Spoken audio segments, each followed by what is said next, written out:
What's up YouTube, Capital G here, got some Rainbow Neos action for you guys to check out with the upcoming release of Savage Strike and the new Neos Fusion spell card that's going to be released in that set. Our buddy Rainbow Neos, such an OG powerful fusion monster all the way back from the GX era. I'm gonna say Phantom Darkness is when it came out. This has always been a powerful card, but just impossibly difficult to summon. But with Neos Fusion, you now have a one card Rainbow Neos, and really all you have to do to adjust is just kind of throw a couple copies of like Rainbow Dart Dragon or Rainbow Dragon in your Neospatian deck. I personally like Rainbow Dart Dragon because I think the artwork on the card just like looks way cooler. Plus it was originally a secret rare out of Phantom Darkness 2. Rainbow Neos is just a ridiculously powerful card because all three of the effects actually shuffle your opponent's cards into their deck, which is crazy because non-targeting, you basically can shuffle your opponent's all their monsters or all their spells and traps into their deck, and it has 4,500 attacks. So it's definitely a world beater. But let's see exactly how these duels are going to shake out. And this guy at the top, he definitely has some plays in this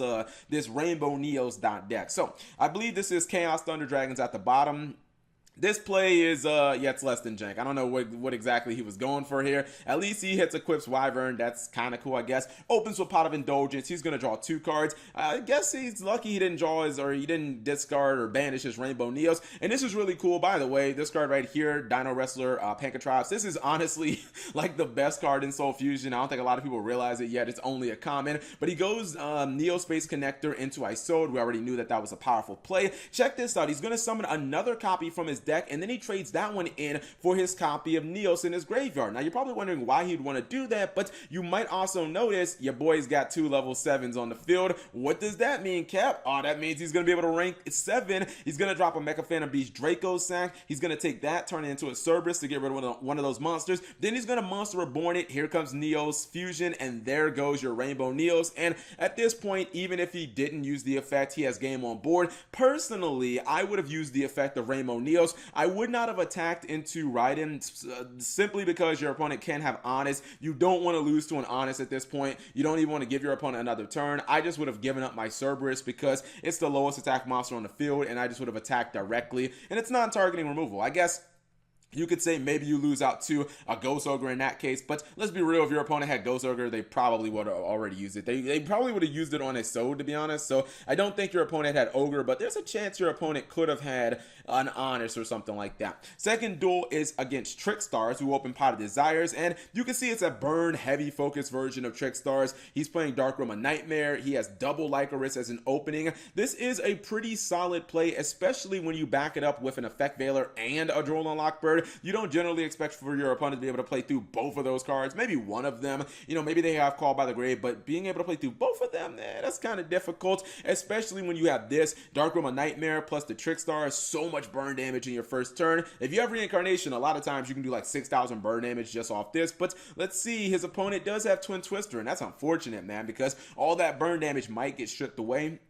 You see, he's doing a lot of burn damage. The counters are going to start accumulating on Dark Room of Nightmare, but unfortunately, Twin Twister just shuts that down, and he doesn't really have hand traps that are going to stop what his opponent's going to do. He's actually going to summon Pancatrops, and then check this out, right? This is trolling a Trickstar deck. He summons Neospatian Hummingbird, and he's actually going to gain all the life points back that he lost, so that is unfortunate. Then he's going to go on a Rainbow Neos, and now it's just all bad, man. And even if his Rainbow Neos dies, he has another copy of Neos Fusion in his hand.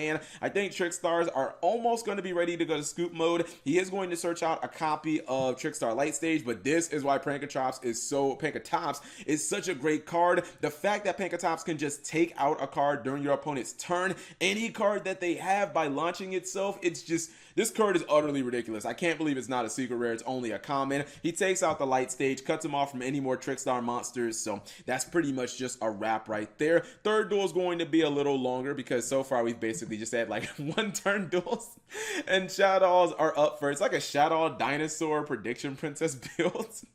He does open with Darling Scorpio, or Darling Cobra and Scorpio, so he opens really good. Brilliant Fusion get Trick Clown back from the graveyard. Now, I think at this point, after he normal summons, I think really what he should have probably went for, I think he should have went for Saryuja Skull Dread, right? Like, doesn't that make the most sense to draw deeper into your deck? Because let's see what's on top of his deck, right? Like, if he would have drawn the 4 cards, he would have been able to get a Book of Moon, because you don't really need another copy of Brilliant Fusion. Brilliant Fusion, once you resolve it first time, it's pretty much like used up all of its resources at that point. You've gotten what you want out of it. You've gotten your, double summon, your Seraphonite. I feel like he should have just drew into his deck, maybe tried to see if he could get some defensive cards, but instead he makes, a Police Patrol of the Underworld and just kind of leaves all of these monsters on the field to fend for themselves. He would have had 2 forms of disruption, because he would have had the Conductor Tyranno, plus he would have also had the copy of Book of Moon, so I feel like that was probably the better play. Pot of Indulgence, draw 2 cards.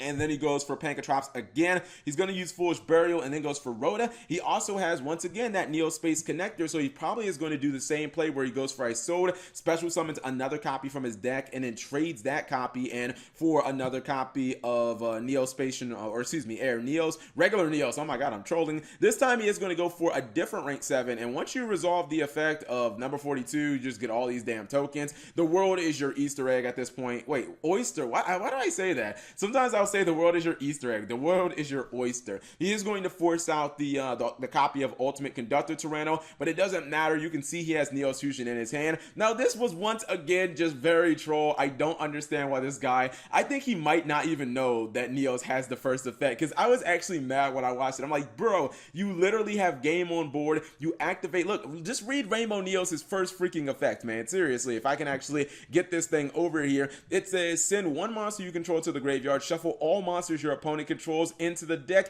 His 42 can't attack anyways, it's face down. Like, why not just give that up and honestly just win the duel? That way Trick Clown doesn't even have to activate, but whatever, he wants to do things the hard way. I mean, don't get me wrong, it's still probably going to be game during his next turn. But he could have just won this turn, and he could have eliminated any chance that his opponent, comes back. Because what if he would have top decked the Regeki? It's like a whole new game at that point. Now, his opponent doesn't really have anything, and he's actually going to use, I believe, the back row effect. He's going to shuffle the back row into the deck. At that point, you do want to make sure you don't end up losing to some cheese Mirror Force or Magic Cylinder or some, nonsense like that. But in general, he could have just saved us a little bit of time. He could have won a turn ago by just shuffling his opponent's cards into the deck. I always wish that Rainbow Neos had that as a quick effect, man. If Rainbow Neos would have been a quick effect, this card would be godlike right now. This would actually be like a fucking god card, because all 3 of those effects are pretty incredible. It's just a shame that they're all, they're regular, just, they're not quick effects. Like, that's unfortunate. But the deck is still obviously a work in progress. I'm just happy to see that we can actually reliably summon Rainbow Neos now, and the card is still pretty damn powerful. So we'll pause for 1 quick second and we'll see what this deck looks like on paper. So this is what the deck looks like on paper, and one thing to note here is this is actually not a Neo-Spacian deck. This is a Rainbow Neos deck. I know you do see Neo Space Connector, and you saw Hummingbird do a little bit of work against the Trickstar deck. He also has Aqua Dolphin. All of these cards you can summon off Connector, but that's pretty much it for the Neo-Spacians. You don't see Next or any of the other new Neo-Spacian support cards coming out of Savage Strike in this deck. This deck is much more focused on Neos Fusion itself, and basically being able to drop the big guy, being able to drop Rainbow Neos, and we saw it in the duels. This deck has a lot more rank 7 plays. The fact that Honest Neos is 7,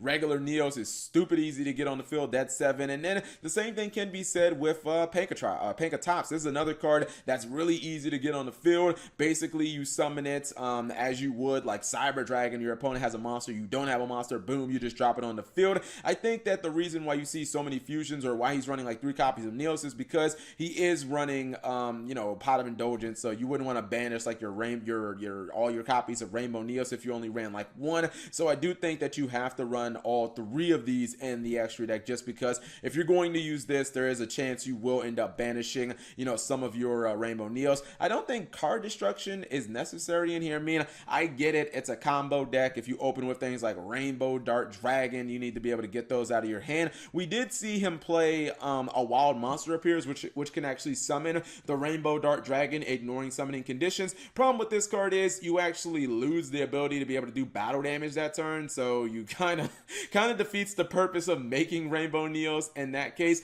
I'm not even sure that I would run a Wild Monster Appears. I think that if I just drew my copy of the Rainbow Dart Dragon, I would just try to eat it.